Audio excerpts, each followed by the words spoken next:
Hi everyone, I'm Jade Nunez and I'm Vice President of SGA. And I'm Emily Batten and I'm Treasurer of SGA.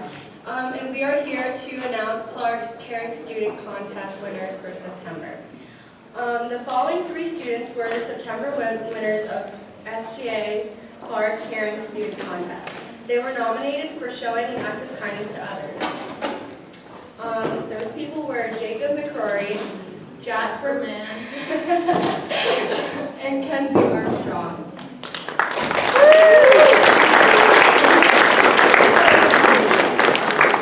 We will now draw a lucky winner from these students to win a gift card.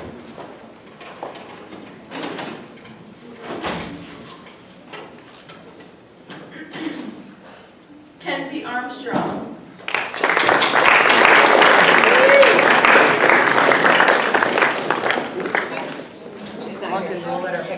Okay.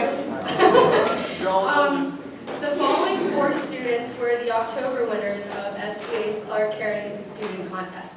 They were nominated for showing an act of kindness to others.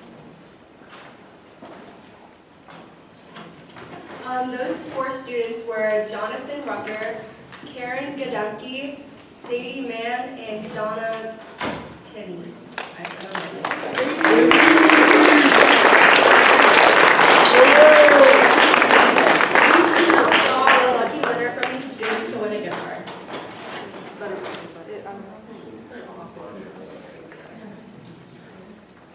Congratulations to Sadie Mann.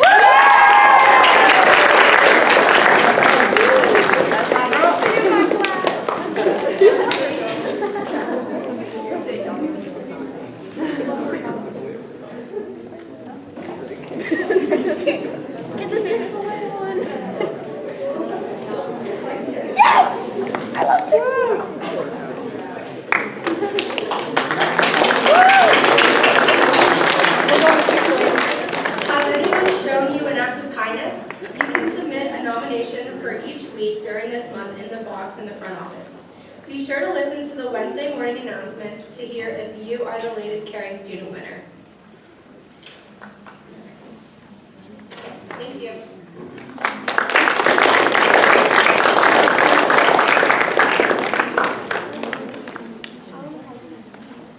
Good morning. Okay, that's better than I expected. Morning, Mrs. Young. Come on, it's Halloween. How about good morning, Miss Jones? Good morning. Terrible, but that's all right. We're going to move on because we still have lots to do.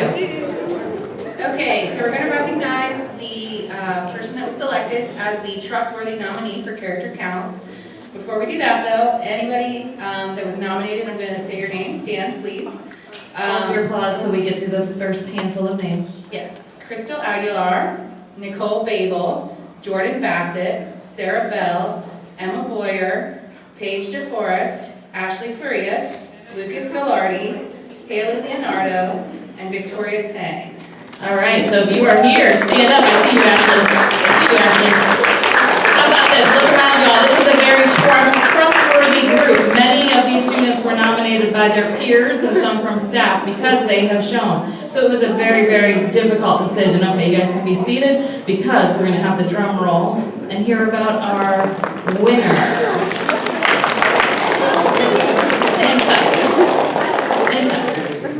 This particular person was nominated by 3 people.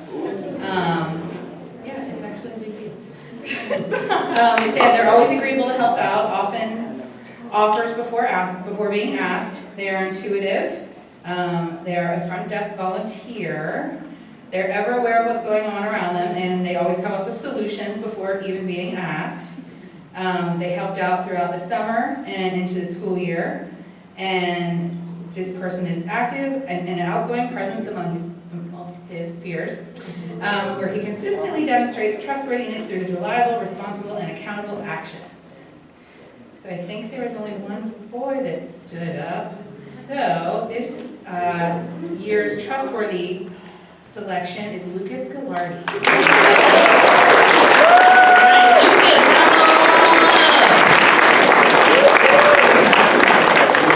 We are so excited to also have Lucas's family here, waiting in the wings. hard to sneak by. Lucas was working the front desk where we normally sneak the parents in, so we had to be a little tricky here. As you know, or maybe don't remember, Lucas is getting $50. He's getting a big fancy fun check that he's gonna open up for the picture. He's getting a plaque that he can keep forever and ever, and some other character counts goodies in honor of being this month's Pillar winner. SGA, you're gonna come on back up and introduce next month. I know, we're very excited about the big giant check, I get it. We're gonna turn our attention over to SGA. I shouldn't have woken you guys up.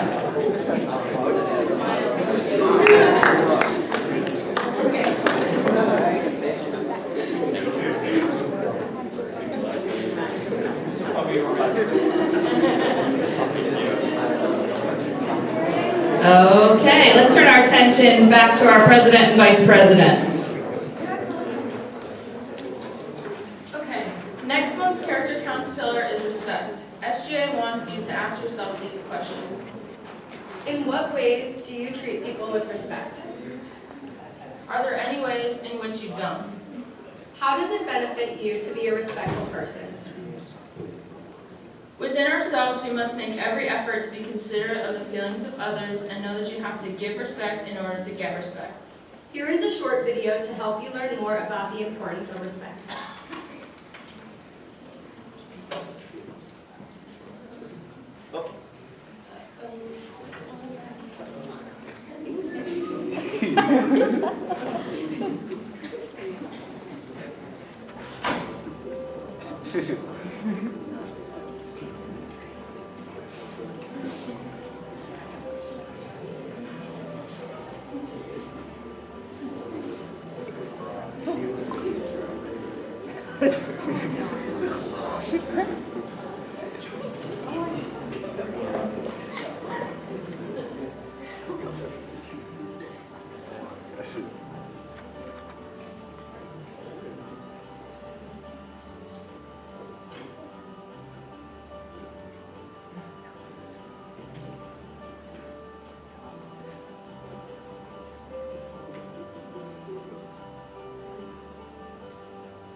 We'll be looking for some nominees for respect. You send those to Ms. Jones, who brings them to the committee, who will review for next month, that will be able to recognize those who consistently demonstrate the pillar of respect. SGA cordially invites you to the 2019 Winter Dance, Dancing in the Stars, on Friday, November 15th from 6:30 to 10:30 p.m. in the Knowledge Room. Tickets are $12 if you buy them during the week of November 4th through the 8th, and $15 if you wait to buy them during the week of November 12th to the 14th. You may purchase them during lunch or from an SGA member. No tickets will be sold at the door. All guest approval forms must be turned in by Wednesday, November 13th. Refreshments will be provided. We hope to see you there.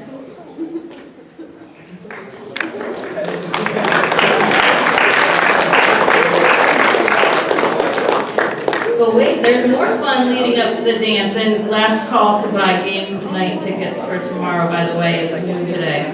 Go ahead, let's talk about our Fun Spirit Week coming up. Clark Spirit Week will be the week of November 12th to the 15th. Each day will have a different theme, so make sure to check out this flyer that will be displayed on the TV screens around campus for reminders, and remember that dress code will apply. Monday, there is no school to honor Veterans Day. Tuesday will be dress like your favorite teacher day. Wednesday will be character/icon day. Thursday will be surfers versus cowboys day. And Friday will be twin day. Get ready to dress up and have fun, and we will see you at the Winter Dance on Friday, November 15th.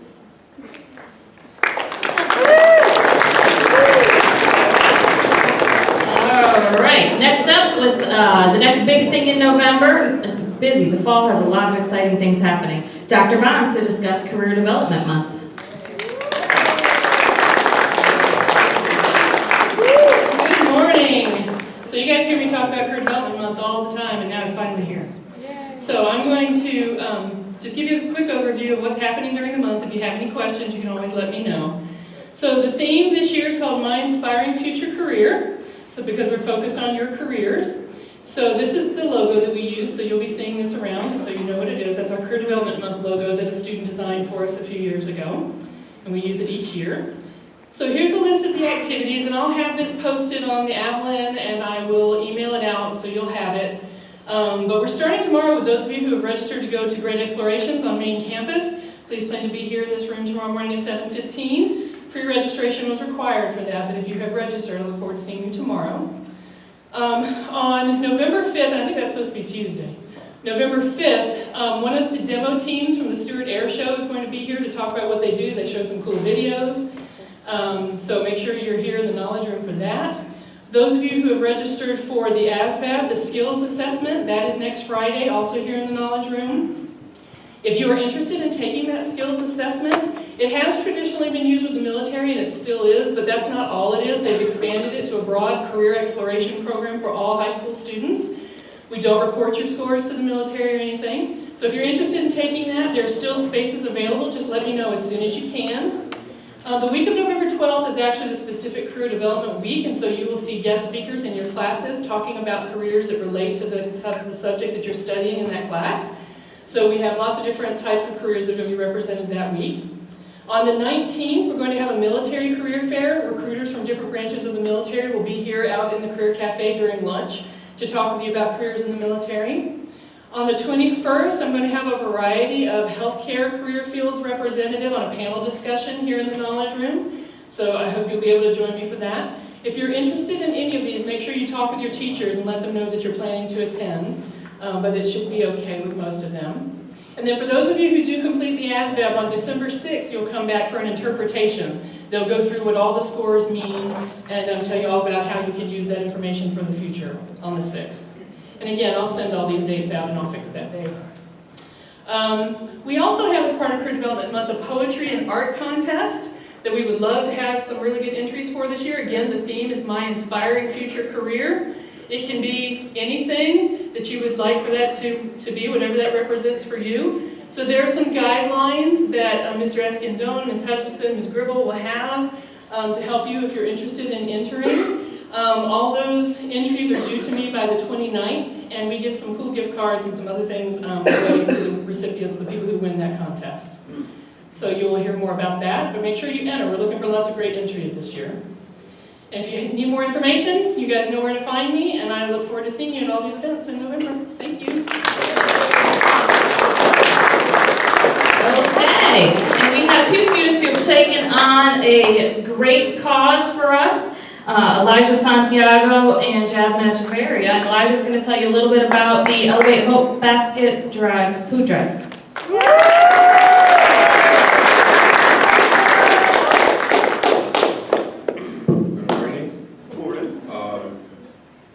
Elevate Hope is a charity that helps families in need, and for this Thanksgiving, we'll be providing them with meals, and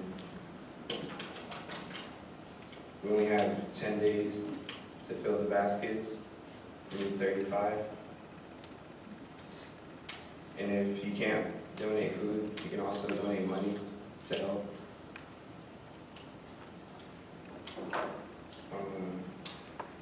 As it says up on the slide, 5 items equals 5 service hours, but you can only have 5 service hours. 5 items, 1 hour, maximum 5 hours. But donate all you want. I can only give away 5 hours for items. And there should be a list right here. Will be emailed to everyone so you can see.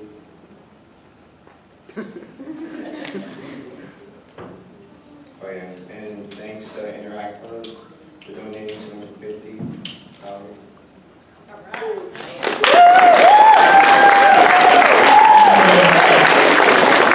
Sometimes our students don't know that we're going to throw them up here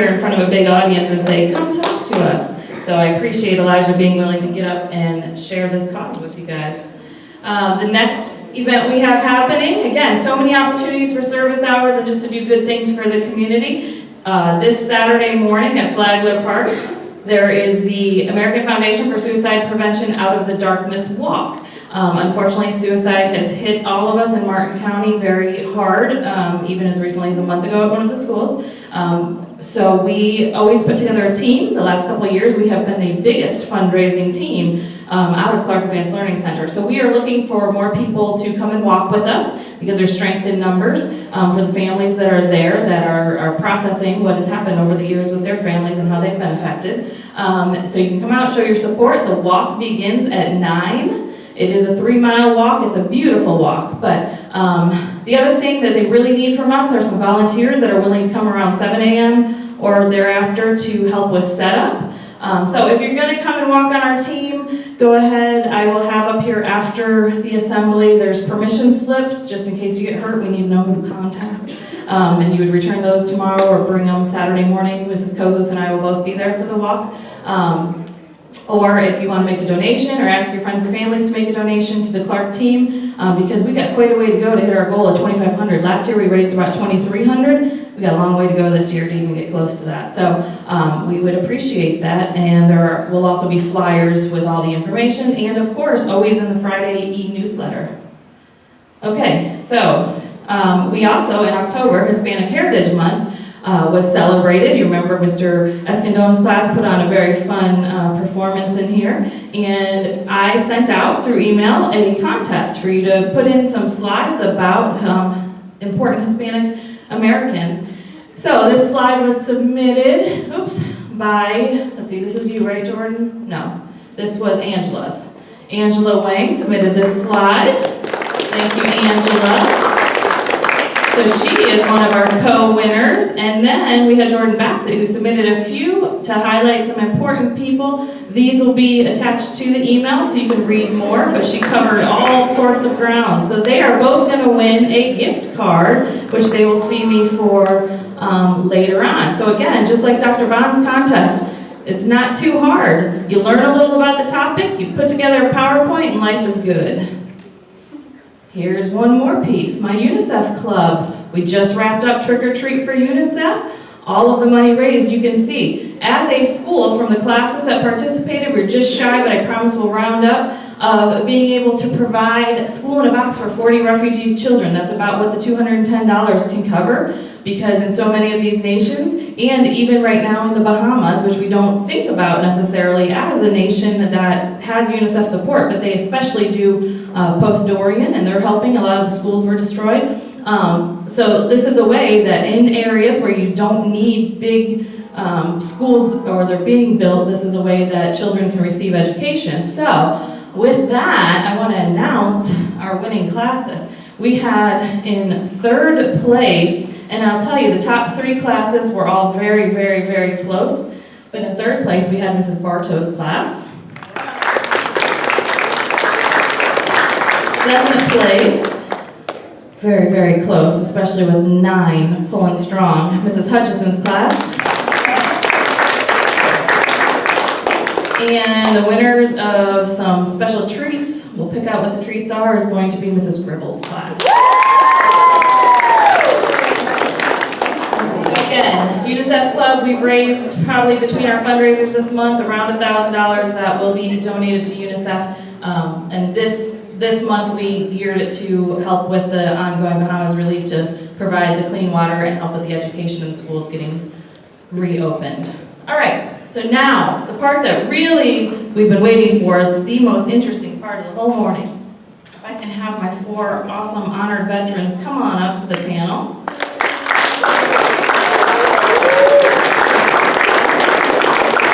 And I'll be introducing them in just a minute. But if I can also have Chris Wood come on up. The first thing you're going to notice about this PowerPoint is which slides Chris created and which slides I created. There's a very big difference starting with slide 1. You guys, if you want to have a seat, that's wonderful. And Chris is going to talk to us a little bit first about why Veterans Day exists. right, well, good morning, everybody. As Ms. Judd has mentioned, Veterans Day is November 11th, but today we're having a bit of an early celebration for ourselves. And so to start us off, we're going to have a little bit of history about Veterans Day. So on November 11th, 1919, U.S. President Woodrow Wilson issued a message to his countrymen on the first Armistice Day. The President expressed what he felt the day meant to the American people, and a passage from that message reads as follows. To us in America, the reflections of Armistice Day will be filled with solemn pride and heroism of those who died in the country's service, and with gratitude for the victory, both because of the thing from which it has freed us, and because of the opportunity it has given America to show her sympathy with peace and justice in the councils of nations. So, Congress passed a resolution on June 4th, 1926, requesting for the issue of an annual observance of November 11th with appropriate ceremonies. However, it wasn't until May 13th, 1938 that Congress passed an act which declared the 11th of November in each year as a legal holiday known as Armistice Day. In 1945, a man by the name of Raymond Weeks, who himself was a veteran of the Second World War, had an idea to expand Armistice Day to celebrate all veterans, not just those who had lost their lives in the Great War. So Weeks would go on to lead to a delegation of General Dwight D. Eisenhower, who supported the idea of National Veterans Day. Weeks led to the first celebration in 1947 in Alabama and annually until his death in 1985. President Dwight D. Eisenhower would sign a bill into law on May 26, 1954, which established the holiday through Congress. It had been 8.5 years since the Weeks had held his first Armistice Day celebration for veterans. Finally, Congress amended the bill on June 1st of 1954, officially renaming the holiday Veterans Day, which has been known as ever since.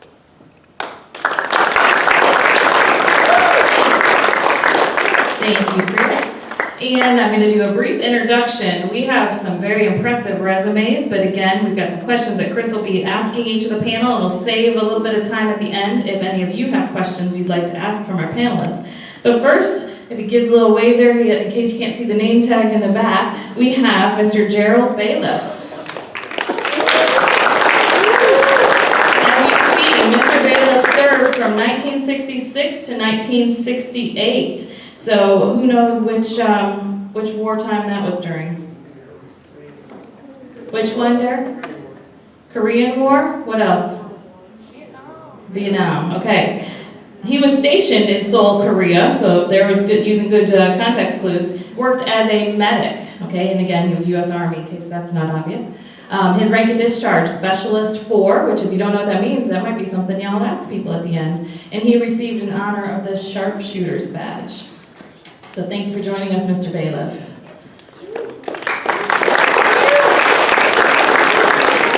We also have on our panel, Bob Truckenmiller. Bob served just after Mr. Bailiff from 68 to 73, so again, what war was that? Vietnam. He was an Army artillery officer, was a first lieutenant at discharge.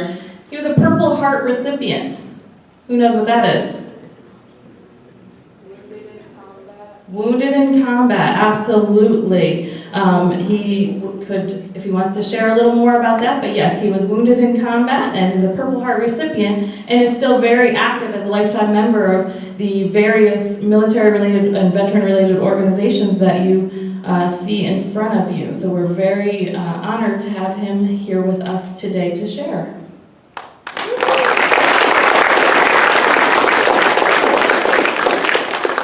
Then we have Mr. John Reddick Sr. He served from 89 to 95. What wartime was that? What combat time? We're almost to you guys being born. That was the Gulf War. The Gulf War time. Okay, so he was stationed and worked as a K-9 military police officer and SWAT team member. It seems like if you see his uniform, he might still be involved in that type of work. Just guessing. Again, Specialist 4 and several different honors and awards, which I think is pretty awesome to point out some of these awards. Because what did we talk about at the beginning today? What do we focus on every month and throughout here? We talk about good character. And so look at some of these awards that he's won that, or was recognized with, that were simply for having good character. And that's a pretty awesome thing. And then finally, we have our very own Mr. P.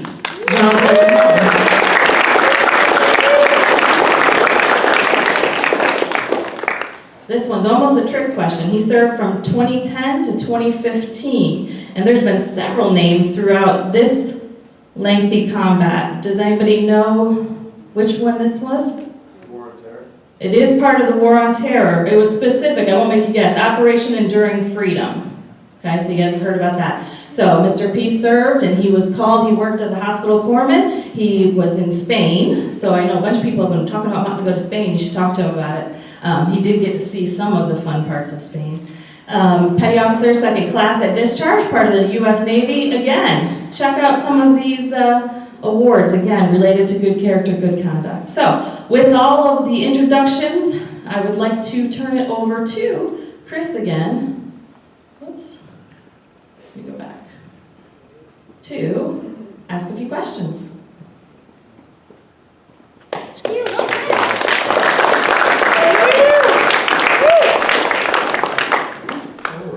So, what inspired each of you to join the military, and what did your loved ones think?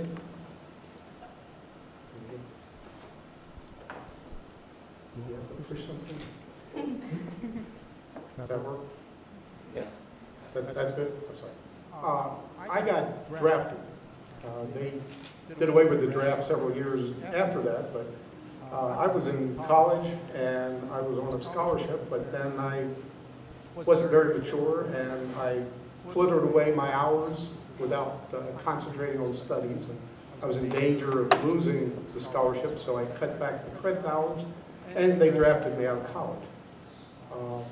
I then have a unique situation of not only being drafted, but then I volunteered for 4 more years to go to officer candidate school.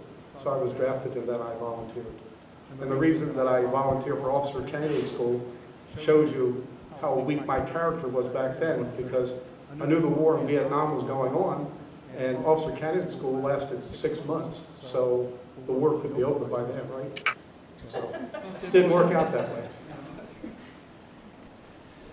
For me, it was more of a familial thing. With my father serving in the Navy, my grandfather serving in the Navy, I was the black sheep of the family, decided to serve in the Army instead.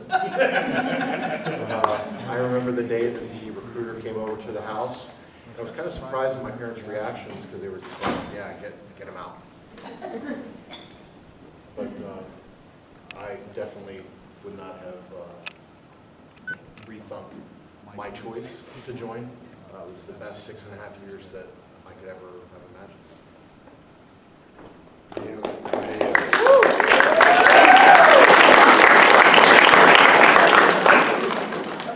I also got drafted.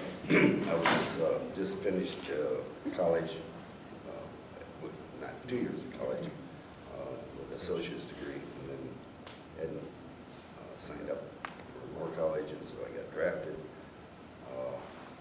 Vietnam was very hot and heavy then, and I volunteered 3 times to go to Korea, because as a medic, you don't last very long in Vietnam. And I found out I was going to Korea, and I enjoyed it over there. I went to college at night, picked up 12 credits, really enjoyed Korea. Seoul was great compared to what I could have been. And that was it. Thank you.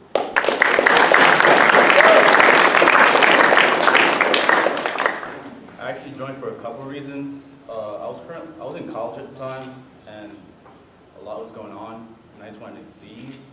So I was like, okay, what can I do? So I actually signed up, took the ASVAB for the Army, and I was going to leave, and then my cousin was like, no. My cousin was in the Navy, my older brother was in the Navy, several other cousins were in the Navy. So then I switched over to the Navy, and my parents actually didn't react the way I expected. They were crying, like, don't go, please. And I just left. So I joined to basically serve my country, get out of New York, and also travel the world, and I got to do all 3 of them. It was great.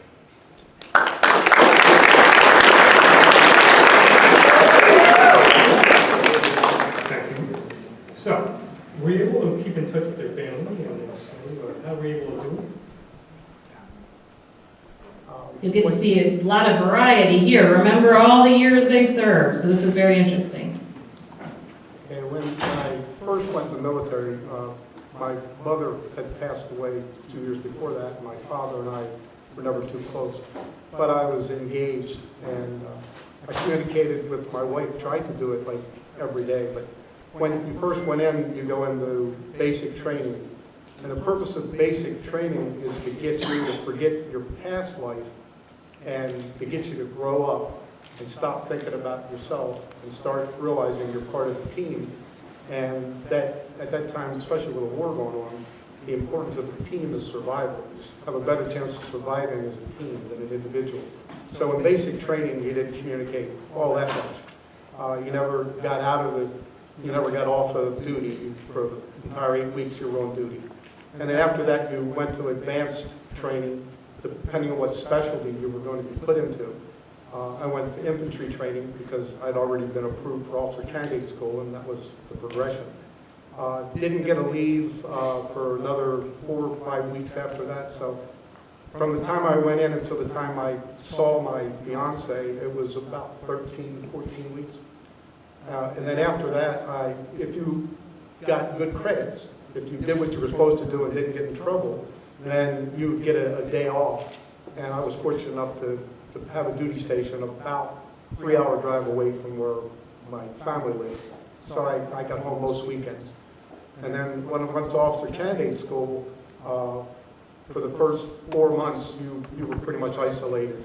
You got maybe a phone call a week. But in the military, the absolute favorite thing and I've talked to a lot of people in the military, I'm sure this will be everybody's answer. The most favorite thing you can get in the military is mail. So if you know anybody in the military, or if you don't know anybody in the military, send them mail. You know, when I got out of officer candidate school, I went to Fort Jackson, South Carolina for a year, and I lived like I had a job. I mean, I was home every night. You know, by the time I got married right after officer candidate school. So I was home every night, and it was a regular job, and that was for like a year. And then I went to Vietnam, and when you're over there, mail is it. I mean, you live to survive. You don't think about much other than staying alive for the next day, and you can't wait for the mail. There was occasions where you would be out in what we call the boonies, away from civilization for a week or so, and you didn't get the mail. You know, and when you got it, you'd get like 3 or 4 or 5 days worth at one time, and that was some of the best experiences you had over there. The only other really great experience I had in Vietnam was when you do duty at night, and you sit there isolated in the middle of the night, pitch black. The only thing you see are gorgeous stars up in the sky, and then you can sit there and just think about existence and who you are and what you want to be. And it's the beginning for me of meditation. I do a lot of meditation, and I think it's very important.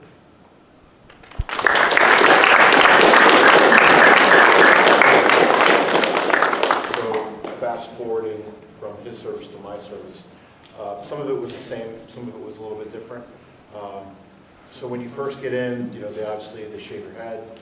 I don't have that problem now. So they shave your head, they get your uniforms, they walk you through the exchange, you get your necessities, your toiletries, so to speak.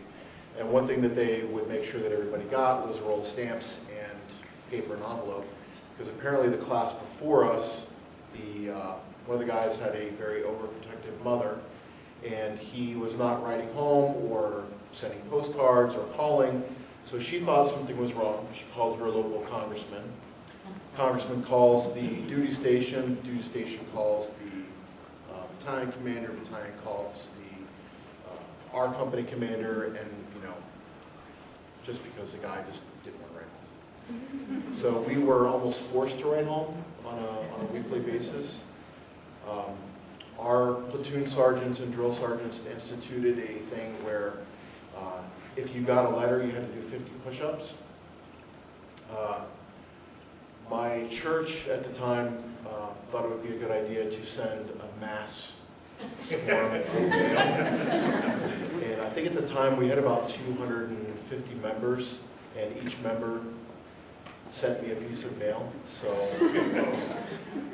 most of my basic training was trying to avoid the drill sergeants, because every time they saw me, you know, they'd say, "You still owe me 50 push-ups for, you know, this mail, so I was constantly doing push-ups my entire basic training. We had telephone services at the time, so we'd make collect calls probably once a week.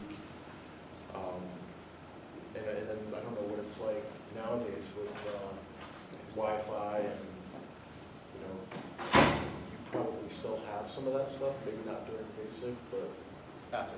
yeah, after basic and stuff, so a little bit different.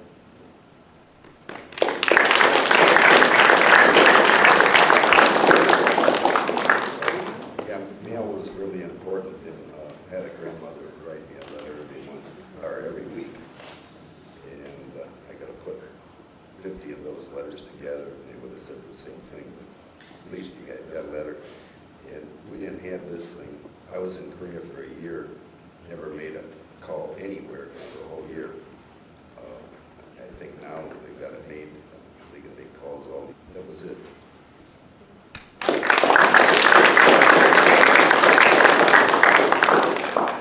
So basically the same story for boot camp. I got one phone call. I missed my first phone call in basic training, and then from there you don't get a phone call until you're about to graduate. But letters, like he said, is the key. Like I still have all the letters I got in basic training. That was very important. It made me happy. I didn't get a lot, but the ones I had, I kept all of them.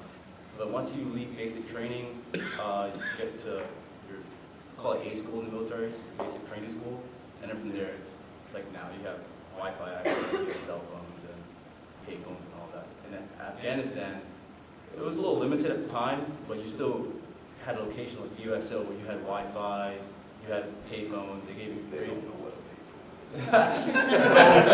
It's a phone you put money into, coins, and put a number and it rings. And then someone on the other side said hello and you say hello. It's crazy, crazy technology. But once that Can't see it. I was gonna say, but our Vietnam vets are thinking a payphone was a crazy concept to be over where they were stationed. It's crazy. But yeah, so from there, but even now, basic training is different now. I think they can call like almost every week now. I don't know. It's changed in 9 years. It's changed a lot.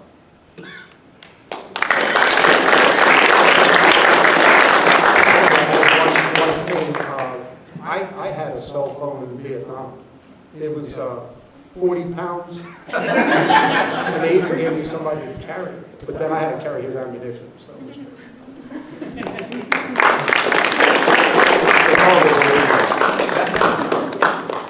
All right, thank you.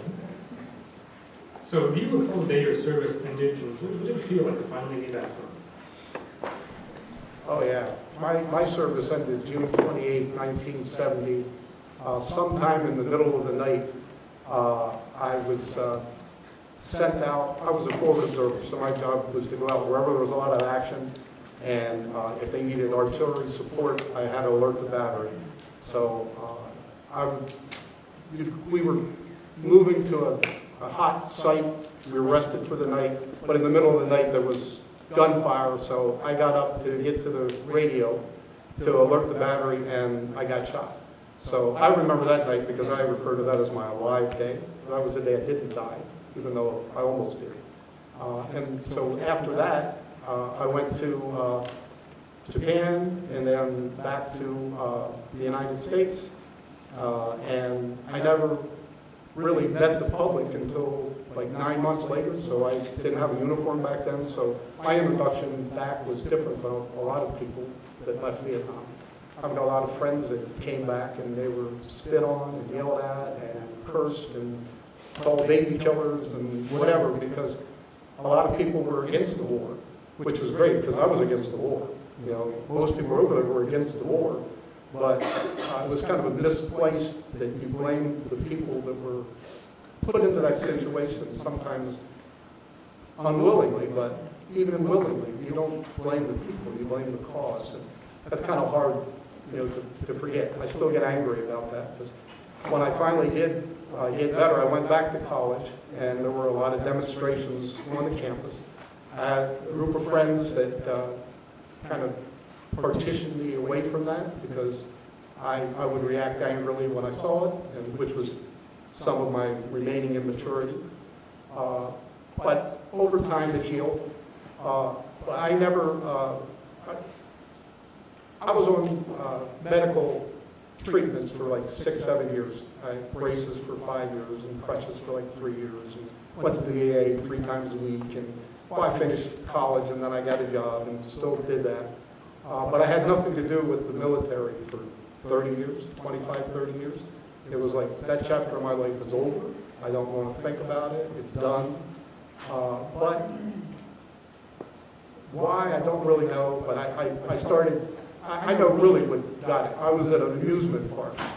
And I was talking to a young man, probably 20 years younger than I was. This was about 25 years after I came home from Vietnam.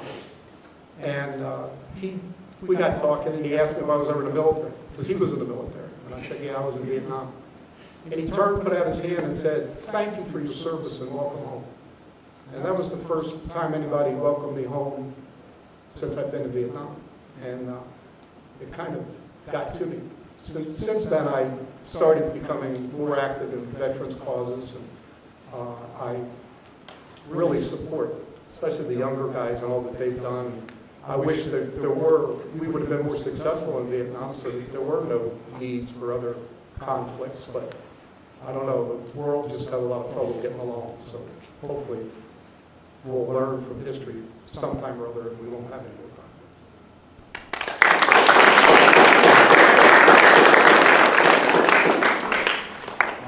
My transition home was a lot easier than probably the 3 gentlemen that are also sitting at the table. My final duty station was at Fort Rucker, Alabama. We called it UCLA. If you're from Alabama here, I'm sorry. It's called the Ugly Corner of Lower Alabama. It's about an 8-hour drive, so I would basically switch shifts with another guy, and so I would work his 8-hour shifts on top of my 8-hour shifts, and I would get 3-4 days off, and I would just come home on the weekends. So for the final couple months of my career, I was able to kind of transition back into life. But I think for me, the toughest part of transitioning back into civilian service was just, you come from an environment where you have this huge family, 50, 60 people. If you went out somewhere, you bring 20, 30 people with you. For me, it was hard just kind of losing all that friendship and the fraternal aspect of it. I think that was the most difficult thing for me to get used to, coming back home. Almost depressing.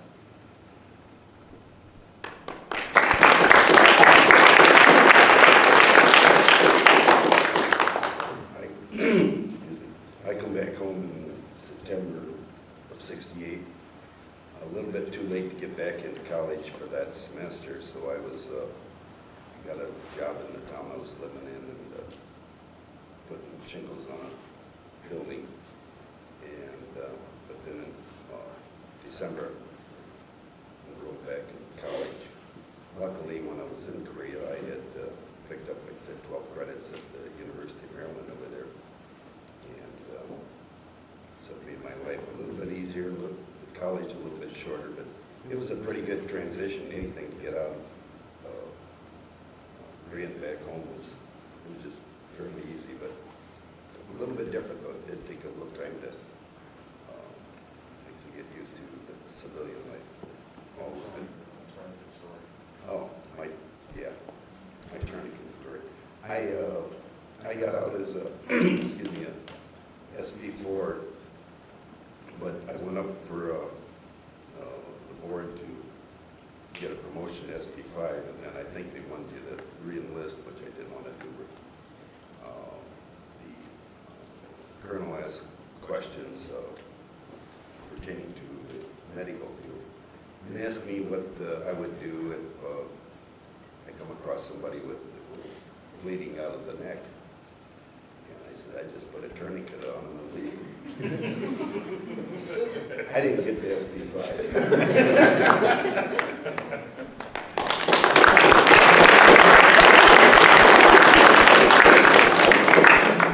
Fellow medic / hospital corpsman, that's a great answer.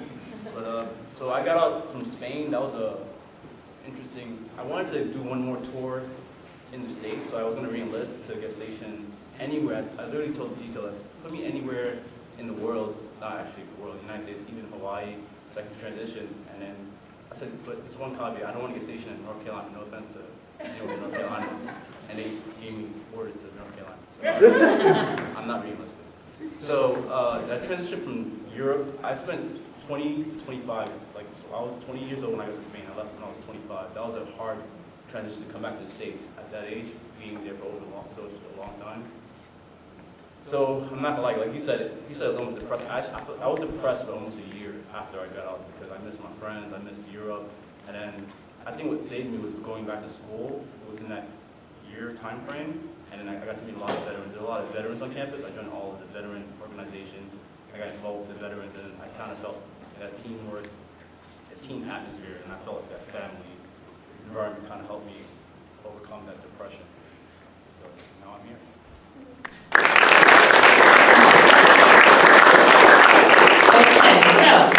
For the sake of time, although we could probably sit and listen all morning, I know I could, because this is always very interesting to me, the different experiences. And like I said, with this year's panel, I love the span of time that you guys were able to see how many things were very different from being able to communicate, but how many things were very much the same when they talk about that transition back, and it's something to be very aware of. How many of you, by show of hands, have a family member who has served or is serving in the military?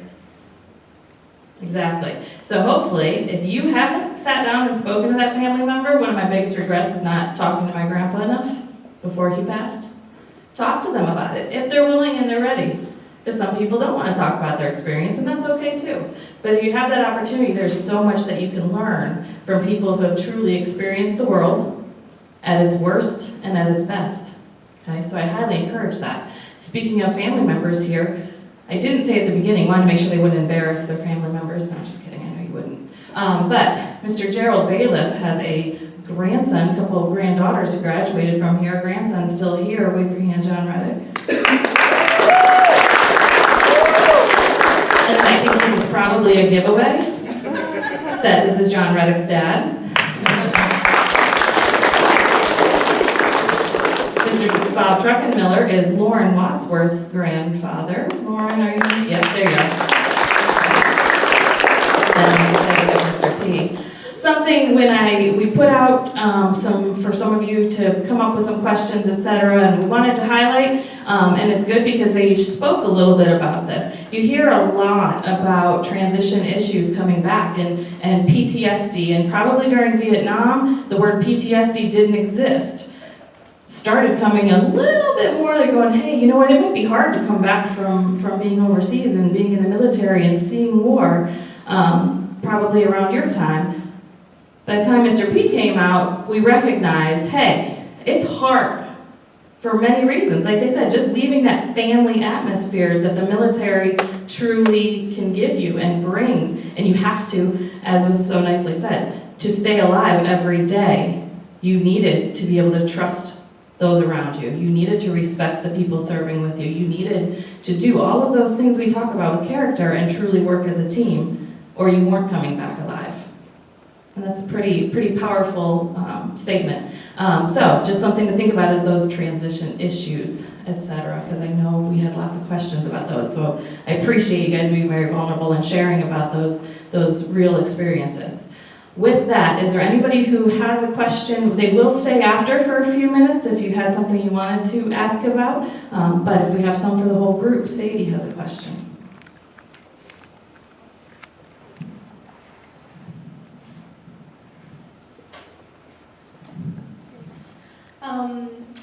When the times got tough in the military, was there someone or something that you thought of that personally just encouraged you to keep on going and just keep on living for them?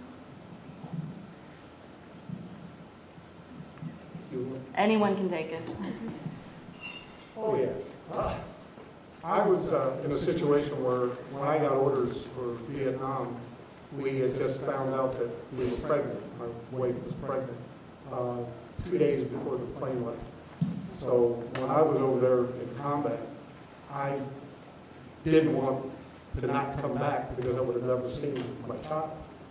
Plus the fact that I had got myself in a situation where I was an officer and I was somewhat responsible for making sure that a lot of other young people got the artillery support they needed or to help them get back.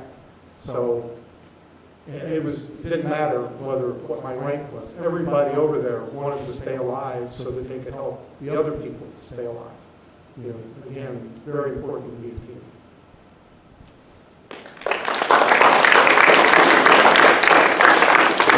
I really can't stress that enough, that it's really important. You know, like you said, in basic training, they break you down and they build you back up again. And you meet people from all walks of life. You know, there were people that, you know, lived in, you know, the remote areas of Montana, and they had never had any other type of cultural exchange with anybody else. And I think, to me, that was neat, of just, you know, breaking boundaries and learning, you know, about other people and respecting other people. To me, that was really important. So that teamwork aspect, you know, like you said, was just, I think for me, that was huge.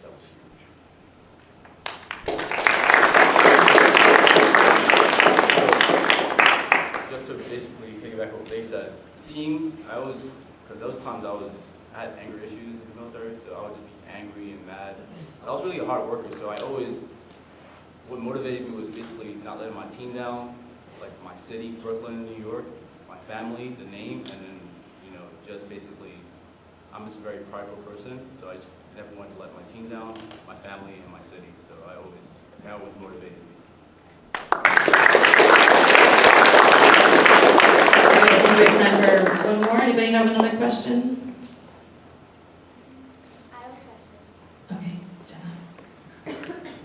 Jenna. Were you guys allowed to listen to music, or like did anyone like play instruments while you were there or anything? Good question. So we had a overhead public address speaker when I was in basic training, and on the weekends we used to have a particular drill sergeant that would play some not politically correct rap music until we had something in the morning. But I think, you know, for me that was kind of fun. Another story is we. Every so often, they would let us go unaccompanied down to the Post Exchange, and I happened to pick up a Sony Walkman, and Those were things that played tapes and they went on your hip. Sorry. It was probably about 3 times this size, you know, probably about 4 times as wide as that, and I would hide it so that I could listen to music or, you know, just kind of get some downtime. And so we were out on this exercise, and I was sitting in my tent. We had some downtime, and I was listening to an Auburn, Alabama football game, because it was literally the only thing that we could get to in that remote access. And I think Auburn scored a touchdown, and I went, crap! You know, next thing I know, the drill sergeant's like opening up the tent, which is just like this 2 pieces of canvas. And here I am sitting with the 2 headphones on. He goes, "What are you doing?" I'm like, "I'm listening to the Auburn, Alabama game." He looks around and goes, "Scoot over." So, yeah.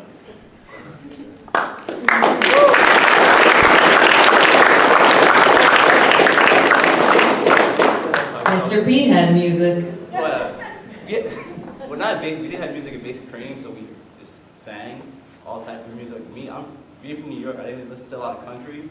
I was well versed in country once I left. She said we were from like all Montana, you know, Alabama, Texas, everywhere. And the guys I just found out were going to be corpsmen, that we were going to go to the same school. A lot of them were from the country, so I was well versed. I almost got a cowboy hat and cowboy boots when I was in court school, but they're really expensive, so I didn't get them.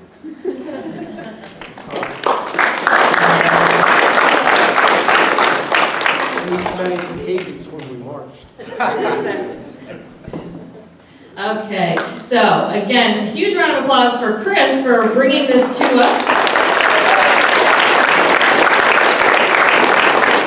We said he's a senior, so he's not going to be here. He's going to be off at college, so I'm going to need a 10th or 11th grader to step up and take the lead on this for next year. Just let me know. But biggest round of applause. We cannot get this type of insight and opportunity anywhere else, so big round of applause for our veterans.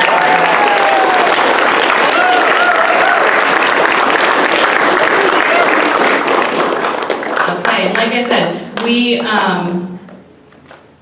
they are going to stay after for a few minutes. If there's something that you didn't want to raise your hand because that was scary, you can come and talk to them. Dr. Bonds told you she'll be sending out the schedule. Our recruiters from all branches will be here, so if there's something you want to talk more about with the recruiters here in a few weeks, they'll be here. Reminder for those from Character Counts Week that have your little passport with the 3 signatures, about 11:45, I'll call for you to come get your ice cream in the Career Cafe. So be aware for that later. And as I also said, last chance is by noon to purchase game night tickets. See Mr. Fears, or there's some computer club members that have them. So with that being said, again, thank you for being here. Lots of announcements from today. They will all be repeated in the Friday newsletter. The YouTube of this will be available. So thank you for your patience and your wonderful time this morning, and you can head back to your first block.